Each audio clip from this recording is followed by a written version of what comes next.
What was different about this Arizona team and the way they played tonight?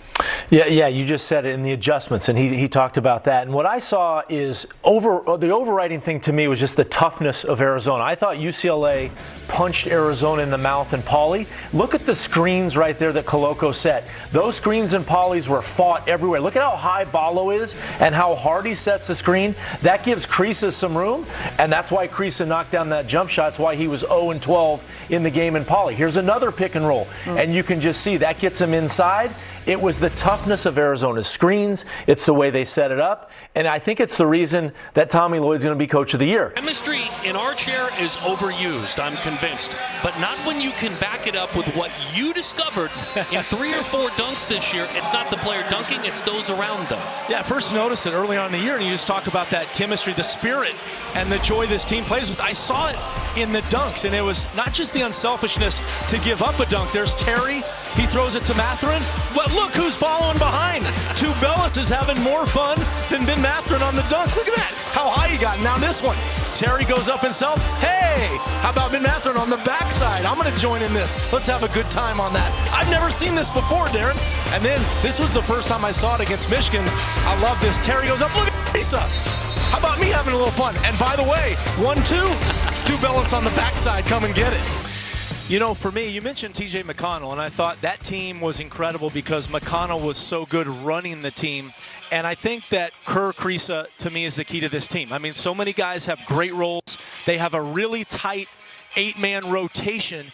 And Kriisa, though, is the guy that I think, you know, a young kid, only played 8 games as a freshman. And I think, you know, teams have been going at him. They've been really being physical with him. But I think he's really responded in the last 4 or 5 games. He's really improved. He's evolving as a point guard. And we know how tough and how important that point guard position is when March comes around. Who's your front runner for Pac-12 Player of the Year on that squad? Well, again, I'd probably say early on Jaime Jaquez, Johnny Juzang, but the guy who's really done it for me is Tiger Campbell. And he's second right now if I had to vote for it. And it's really because of his improvement. As a leader, number one, he's been fantastic for the past couple years. But what he's done to get other guys involved, now himself involved. And you see his scoring go up by a couple every single year. And what have we noticed the most about him? The three-point shot. 25% last year, and now he's at 50%. Wow. I mean, that was unbelievable. I want to know what he did this summer to get that good. And, you know, just on working on his shot, the confidence, that has made him an all-around guard. You can't now just focus on the drives, which he does so well, and he gets to the rim. He's so good in the lane, even at his size, the left, the right, little fadeaways, crafty inside, but the three-point shot has separated him. Last year, you look at this year, he's already taken more threes this year than he did all of last year. And he's done it halfway through the season. And I look at him and I look at that size, 6'10", 6'11", long. Look at the stroke. You know who he reminds me of is Channing Frye, an ex-Arizona player. Channing Frye was 6 of 23 from 3 during his college career. He didn't shoot a lot of threes. Channing Frye made millions because he made 1,000,000 threes in the NBA. I think Isaiah Mobley can do that. You think about what he can do on defense. He's a great kid. He's a great teammate. And now he can really stroke that 3 ball. With Arizona, your Wildcats, who's the leader in the clubhouse? Well, it's interesting because Koloko, maybe the first, few weeks may have been the Pac-12 Player of the Year, at least in my mind. That was way early. But for me, it's not even close now. Ben Mathurin has not only become Arizona's, but really the Pac-12's best player. And he does it in so many ways. Now, we knew last year what he could do, and he was doing it this year. Mm-hmm. He can dunk the basketball, and he can dunk it with him. By the way, these dunks that we're going to show you, all in the same game.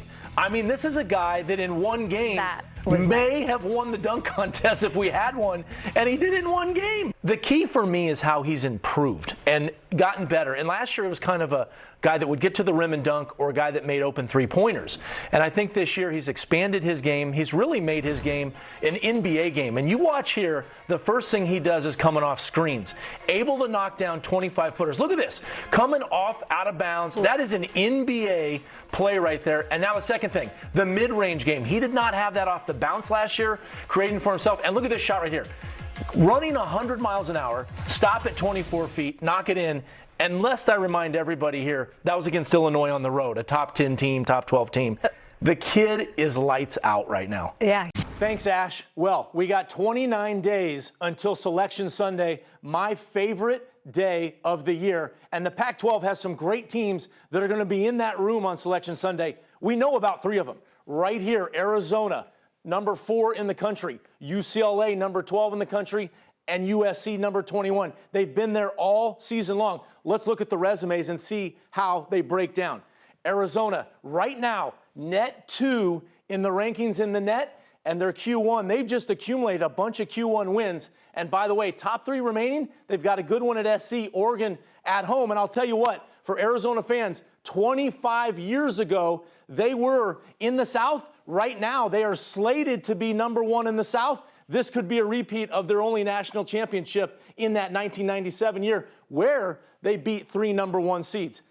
Washington, the team that's playing the best out of those top 3 or 4 teams that we just mentioned. I think Washington is the one sleeper team that could possibly win the Pac-12 tournament. Now, the other thing to point out, they have 5 quad 1 games left. Like, they're 120 now. They could end up 20 in about a month, or they could end up 220. So be careful, Washington, what you ask for. It starts today at home, maybe a packed arena in Seattle.